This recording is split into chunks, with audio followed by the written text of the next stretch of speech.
Assalamualaikum warahmatullahi wabarakatuh. Selamat berjumpa kembali pemirsa, bersama saya Budi dalam acara kesayangan kita, Ngobrol Soal Berita.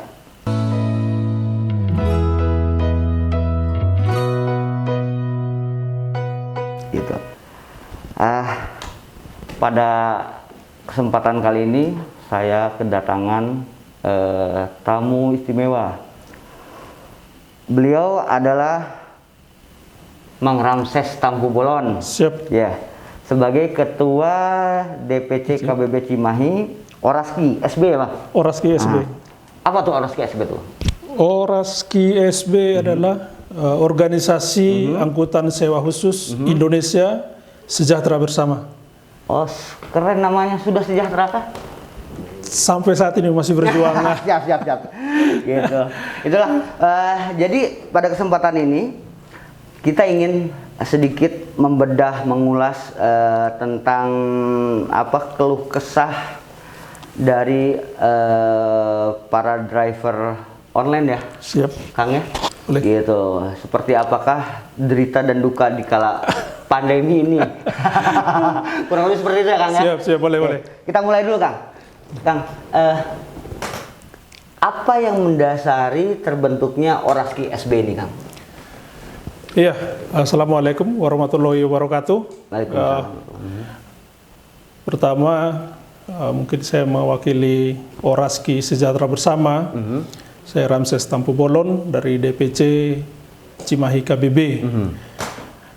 Yang mendasari dulu kita terbentuk organisasi adalah ingin mewadahi teman-teman, rekan-rekan driver online seluruh Indonesia. Itu niat tulus kita. Niat tulus kita itu. Ya. Makanya kita sejak dibentuk oleh beliau, Bapak Ketua Umum kita, Bapak Fahmi Maharaja di Jakarta, kita sudah berkembang hampir di seluruh Indonesia sampai dari Sumatera Utara sampai dengan Manado. Kita sudah ada Oraski Sejahtera Bersama ini. Berapa banyak anggotanya kurang lebih, Kang? Kalau untuk seluruh Indonesia kita belum tahu, saya sekitar prediksi berapa puluh ribu kita anggota, tapi untuk Jabar kita itu ada sekitar 1.100. Banyak juga ya. Itu dikumpulin jadi supporter itu nanti, Kang. Siap. Gitu. Nah, Kang, ini langsung ke itu. Di kala pandemi ini kan saya banyak nanti link beritanya juga kita kirimkan juga seperti biasa pemirsa. Nah, banyak keluhan-keluhan dari para driver online ini, Kang ya. Betul. Terutama turunnya pendapatan. Iya. Betul ya, Kang ya? Siap. Betul sangat betul. Nah, untuk mengatasi itu apakah ada kiat-kiat khusus atau ada cara yang dilakukan dari driver itu untuk tetap bisa survive atau bertahan di kala pandemi ini, Kang? Iya, untuk sekarang memang pandemi ini sangat memukul kita semua, bahkan kita semua teman-teman di driver online, terlebih di anggota kami di Oraski Sejahtera Bersama. Memang 3 bulan awal itu kita hampir total itu kita vakum, semua off. Dengan berbagai risiko. Dalam artian risiko itu urusan perut. Nah, betul. Perut, baik istri maupun anak-anak kita. Nah, tapi kita tidak tinggal diam. Banyak juga teman-teman ini ketika tidak bisa menarik online karena memang yang order juga tidak ada, yang memesan juga tidak ada. Banyak teman-teman ini yang sudah beralih profesi, entah itu berjualan, berdagang, atau usaha apapun yang mereka kembangkan dengan ide masing-masing. Demi menyambung hidup. Demi menyambung hidup, betul. Itu sementara yang kita lakukan. Nah, saya mendengar tuh sekarang ini banyak keluhan-keluhan, Kang, dari para driver online sendiri, Kang. Karena yang saya dengar banyak peraturan atau peraturan atau dalam artian yang tidak berpihak. Sangat banyak. Banyak ya Kang? Coba Kang. Sini saya berikan ruang buat Kang Ramses dan teman-teman para driver untuk berkeluh kesah. Seperti apa sih Kang, sebetulnya? Keluhan kita banyak. Dari beberapa sisi ada. Dari sebagai kita driver online, dari sisi kita aplikator, kita tidak juga dilindungi. Dalam artian tidak dilindungi seperti ini. Tidak dilindungi itu kita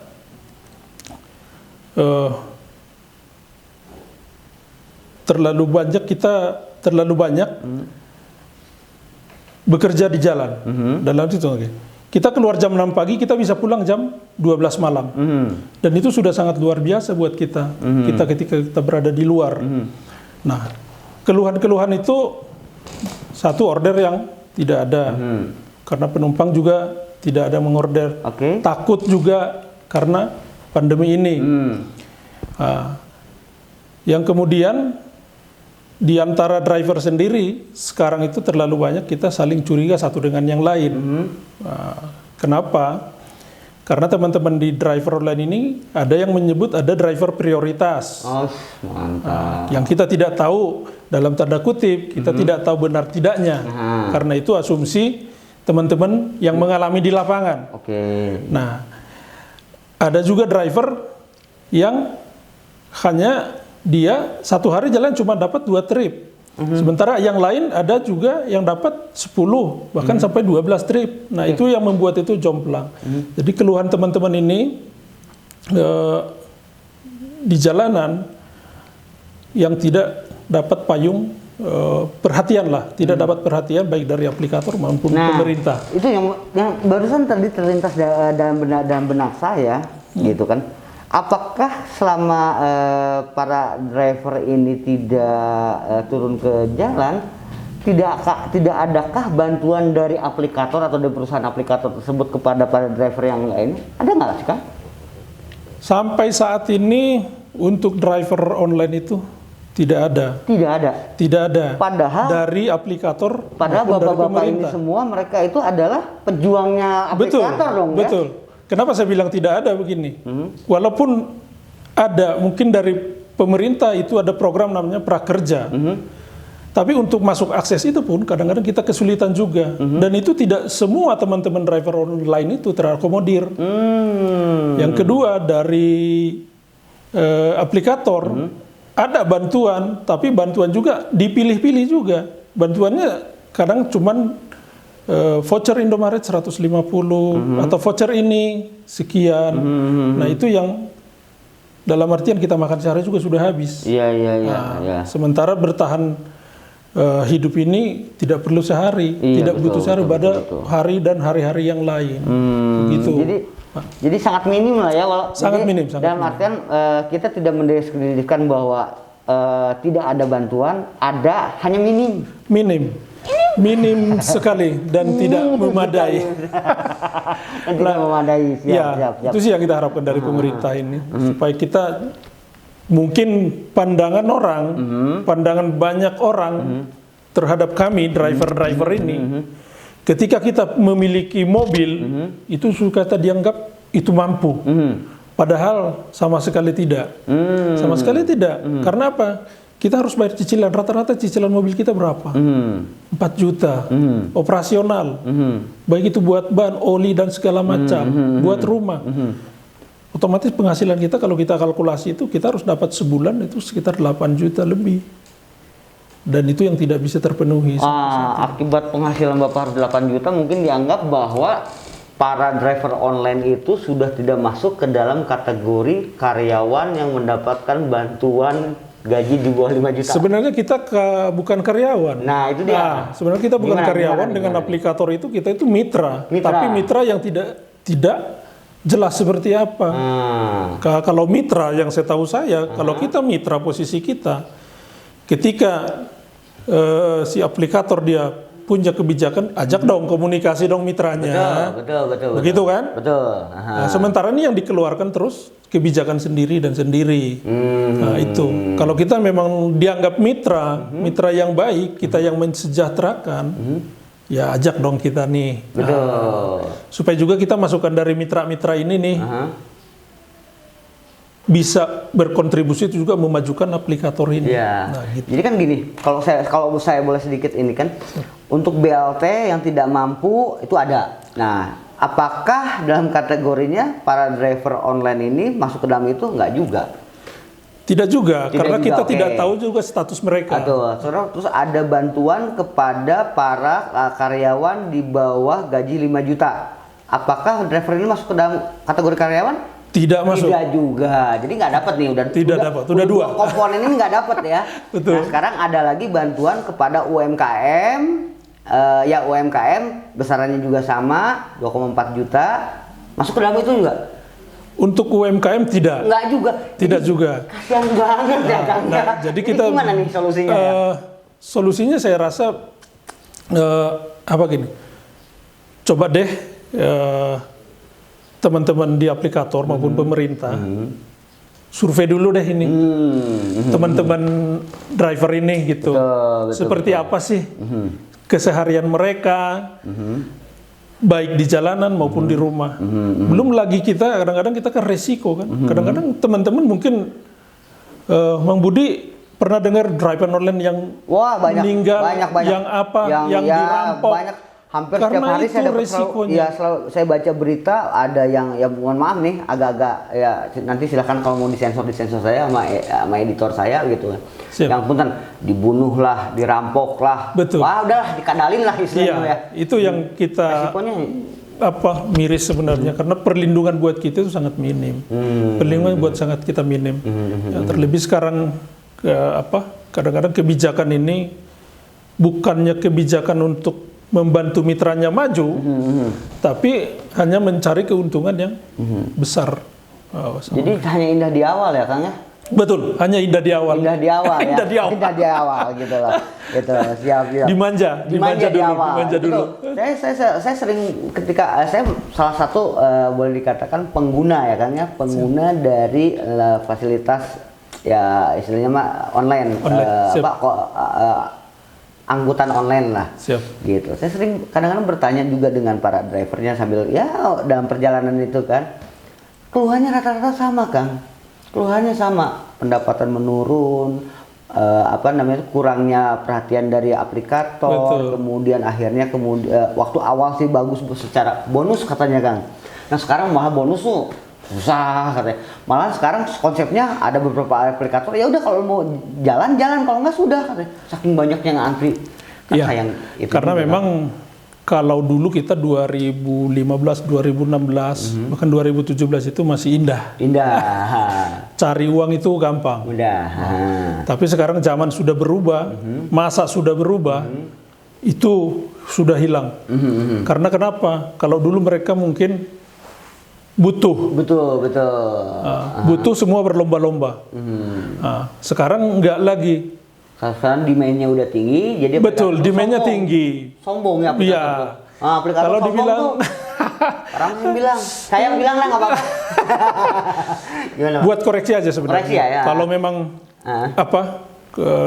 dia pengen mitranya maju, ayo dong, ajak kita ini. Betul, karena mitra-mitra ini sudah yang berkontribusi banyak untuk kemajuan ini aplikator. Betul, gitu. Karena saya pikir justru para driver ini berjuang. Ketika dulu itu bapak-bapak para driver baik itu dari motor maupun mobil sendiri berjuang bagaimana bapak-bapak ini ditolak Pak ya. Betul. Ya, waktu untuk mobil rebutan sama taksi online. Untuk para pengendara motor rebutan dengan ribut mungkin lah anggaplah seperti itu terjadi friksi dengan pangkalan gitulah. Nah sekarang sudah diterima ya aplikatornya udah enak dong sebetulnya. Ya perhatikan juga gitu lah kan. Ya sebenarnya masih ada daerah-daerah kita zona merah juga masih ada ya. Yang daerah-daerah yang tidak terima juga masih banyak sebenarnya. Tapi di satu sisi terkadang begini. Resiko driver itu tinggi karena dia butuh walaupun ke zona merah dengan resiko maaf kata digebukin pun gitu kan. Siap. Digebukin pun karena butuh bawa uang ke rumah. Dia jalanin juga.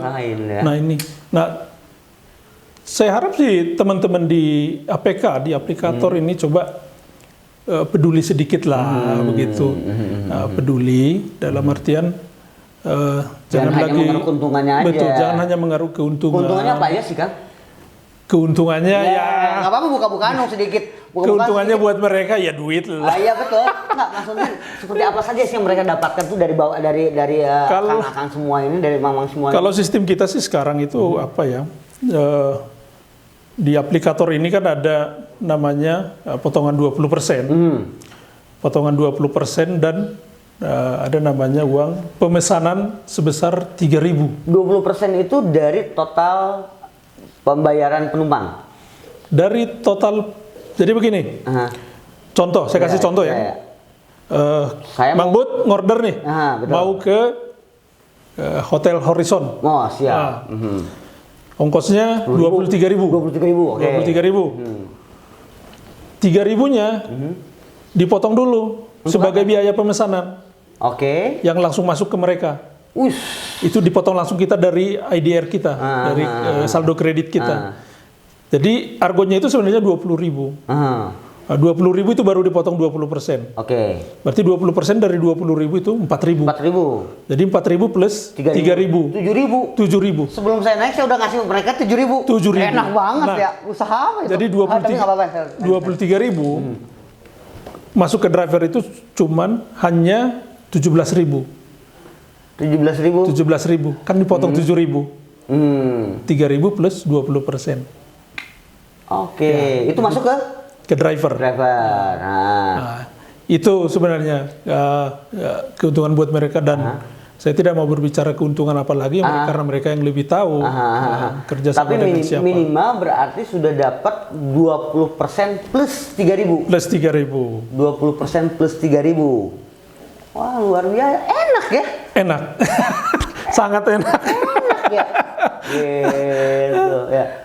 Jadi mereka, ya mohon maaf, ini bagus untuk dunia usaha. Ya anggaplah para aplikator itu mereka entrepreneur ya Pak, dalam hal ini bagus, karya anak bangsa juga bagus gitu. Tapi dalam artian, ya dari sekian keuntungan yang sudah mereka, ya ini saran kalau saya Pak, dari sekian keuntungan sudah mereka dapatkan itu, ada kalanya atau ada baiknya dikembalikan lagi dong.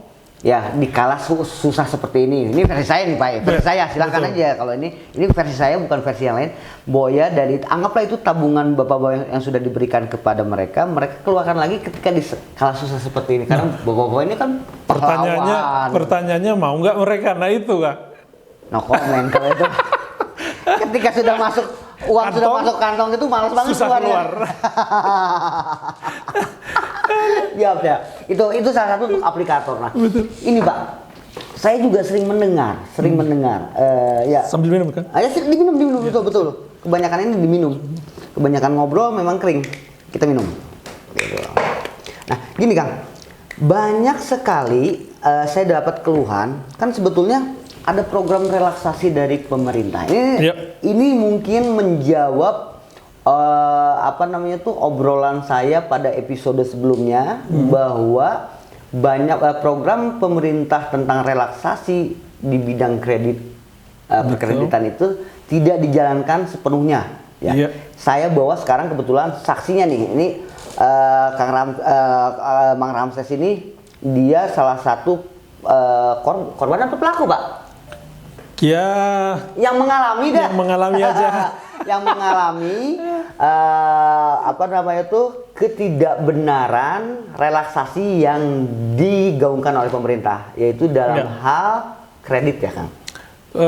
Penangguhan lebih cocok sebenarnya, penangguhan. Jadi di video saya sebelumnya Kang, di acara ngobrol sebelumnya saya menyatakan bahwa saya pun saya dalam artian saya orang yang mengalami juga seperti Kang. Tapi kalau saya kan gak lucu juga kalau Budi mengarang. Nah, sekarang saya bawa langsung nih Kang Ramses. Ayo Kang, ceritakan Kang. Betulkah relaksasi itu untuk di bidang kredit kendaraan itu dijalankan sepenuhnya oleh? Ya begini Kang Bud. Ini Kang, perbankan. Ada dua sebenarnya. Yang pertama itu ada penangguhan, ada relaksasi. Nah, kalau penangguhan dia, yang kita tahu itu sebenarnya ketika Bapak Presiden bicara itu harusnya sudah dijalankan. Sudah dijalankan, betul. Ya. ketika Perpresnya sudah keluar, sudah harus berlaku. Tapi pada kenyataan? Pada kenyataannya tidak. Nah, yang kedua, yang relaksasi. Relaksasi ini buat saya pribadi, dan mungkin banyak teman di luar sana, itu sangat memberatkan. Sangat memberatkan begini, ketika direlaksasi, hutang kita sekian, malah dibungakan lagi dengan tenor bertambah. Iya, dengan tenor bertambah dan cicilan juga tambah. Nah, ini yang kita tidak terima relaksasinya. Sementara penangguhannya sendiri, mungkin dalam artian kita berbicara mungkin kalau untuk perusahaan-perusahaan plat merah, ya mungkin mereka jalankan. Jalankan ya. Tapi kalau untuk yang swasta, saya rasa saya tidak omong kosong ya. Omong kosong. Omong kosong aja lah. Saya jujur. Silakan bilang aja. Karena saya pun mengalami ini. Nah itu penangguhannya tidak ada. Malah kita kejar-kejaran dengan mereka. Kita pergi ke kantor mereka. Ada beberapa skema yang dikasih yang tidak masuk akal. Nah, karena mereka bikin skema. Jadi itu. Ini nanti di cross check apakah betul juga pengalaman saya. Jadi gini Kang, ketika relaksasi 6 bulan tidak usah bayar, tetapi tenornya bertambah 2 tahun, dihitung-hitung jadi mana bengkakan, betul nggak?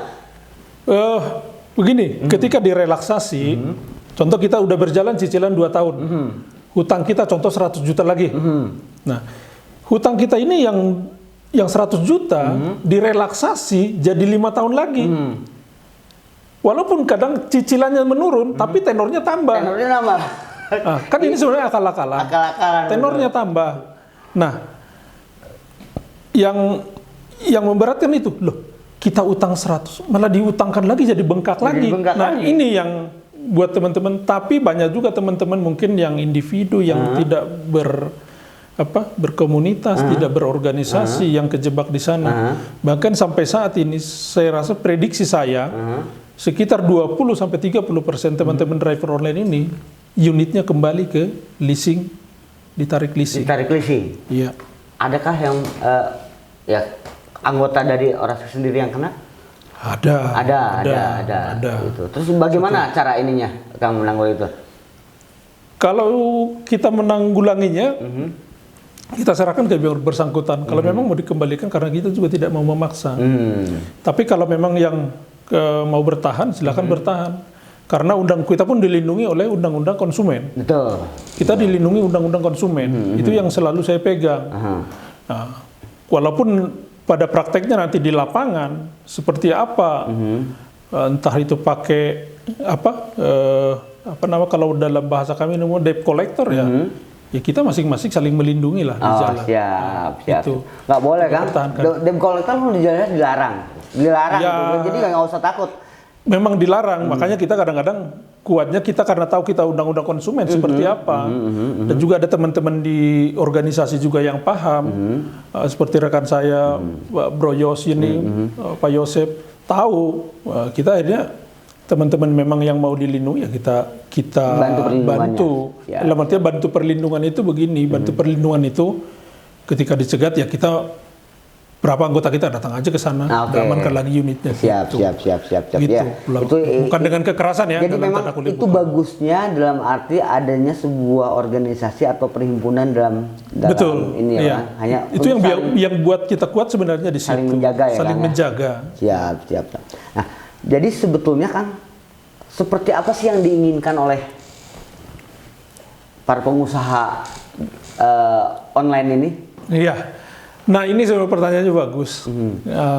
Harapan kita sih buat pemerintah, buat aplikator, mungkin yang pertama buat aplikator. Kalau dari saya pribadi mewakili teman-teman anggota saya di Cimahi dan Kabupaten Bandung Barat, perhatikanlah kami yang sudah berjuang dari 2015, 2015-16 sampai saat ini, ketika Anda itu belum apa-apa. Kita berjuang itu bukan dengan keringat lagi, sudah dengan darah, sudah dengan nyawa teman-teman yang melayang, baik itu yang ada yang dihilangkan nyawanya atau apapun itu, bukan dengan keringat lagi sebenarnya. Nah perjuangan ini sebenarnya nggak berhenti. Coba perhatikan kami ini. Satu, keinginan kami sebenarnya coba hilangkan deh biaya pemesanan itu yang 3.000. Nah, karena sangat memberatkan buat kami. Biaya pemesanan di masa pandemi ini terlebih. Dan juga potongannya kita tidak tahu budgetnya aplikator itu berapa. Bisa nggak diturunkan? Kita bertanya juga nih, bisa nggak diturunkan potongan itu jangan 20% lah gitu. 10, entah 10, 15 gitu. Karena bukan apa-apa. Paling tidak mengurangi. Ya kalau saya secara kacamata konsumen saya sih is okay dengan misalnya tarif 15.000 ya sudah selesai. Tapi kan buat bapak-bapaknya. Nah karena begini, ya? Karena mengurangi. Saya sedikit melenceng. Karena setiap konsumen, pemesan, customer yang memesan itu, kadang dia tidak tahu. Makanya dibutuhkan nih, terutama buat rekan-rekan begini. Coba kita edukasi customer kita, penumpang kita, contoh edukasi begini. Kita kasih tahu, biaya pemesanan itu sekian, potongan sekian, kamu terima sekian. Nah, gitu. Walaupun ada 1, 2, 3 mungkin ada customer yang baik kasih lebih, itu beda cerita. Beda cerita itu ya? Masuk dalam itu. Tapi dalam artian gini, coba dihilangkan dulu deh, karena sangat berarti buat teman-teman semua ini yang potongan ya pemesanan 3.000 ini dan potongan 20% ini, gitu. Karena sangat di masa pandemi ini dampaknya luar biasa buat teman-teman. Kenapa sangat luar biasa saya bilang? Teman-teman saya semua, entah itu ban mobilnya sudah botak, telat ganti oli, rem yang bermasalah, dalam artian rem yang harusnya diganti bulan kemarin dipaksain sebulan lagi. Nah, jadi ini dampaknya. Dampaknya betul. Ya, akhirnya nanti dampaknya ke ketidaknyamanan yang terjadi. Nah, ini harapan saya buat aplikator. Coba perhatikan gitu, karena harus berkolaborasi, mitra dan penyedia layanan itu harus berkolaborasi. Betul. Nah, buat pemerintah, jangan kami anggap driver ini orang mampu semua. Mobil kami ini kredit, hutang yang harus kami bayar. Dengan masa pandemi ini, jujur kami tidak sanggup, Kang Budi, tidak sanggup. Bahkan teman-teman itu ada yang sudah nunggak 4-5 bulan, itu. Nah, itu buat pemerintah. Coba perhatikan, jangan juga perhatikan yang sudah punya penghasilan tetap, malah diperhatikan gitu. Kami ini tidak punya penghasilan tetap, tapi kami harus mengais jam demi jam. Nah ini harus dibedakan begitu, Kang Budi. Siap. Oke, demikianlah pemirsa bincang-bincang saya dengan Mang Ramses sebagai sesepuh. Rekan dari para driver online. Semoga curahan hati Kang Ramses ini bisa menjadi bahan pertimbangan baik itu pemerintah yang mendengarkan atau menonton tayangan ini, juga buat pihak aplikator. Inilah keluhan dari bapak-bapak atau dari beliau-beliau ini. Semoga ini segera ditindaklanjuti dan saya harap pemerintah dan aplikator bisa melihat ini ada solusinya. Ada solusi. Betul. Jangan hanya kita itu dibuat kayak mainan lah, saya bilang. Betul. Mainan kayak game gitu. Betul. Karena walau bagaimanapun beliau ini bagian dari masyarakat Indonesia mengalami sendiri yang harus dilindungi. Ya. Beliau ini bagian dari masyarakat Indonesia yang harus dilindungi oleh pemerintah. Yes. Oke. Demikianlah bincang-bincang kami pada ngobrol kali ini. Wassalamualaikum warahmatullahi wabarakatuh.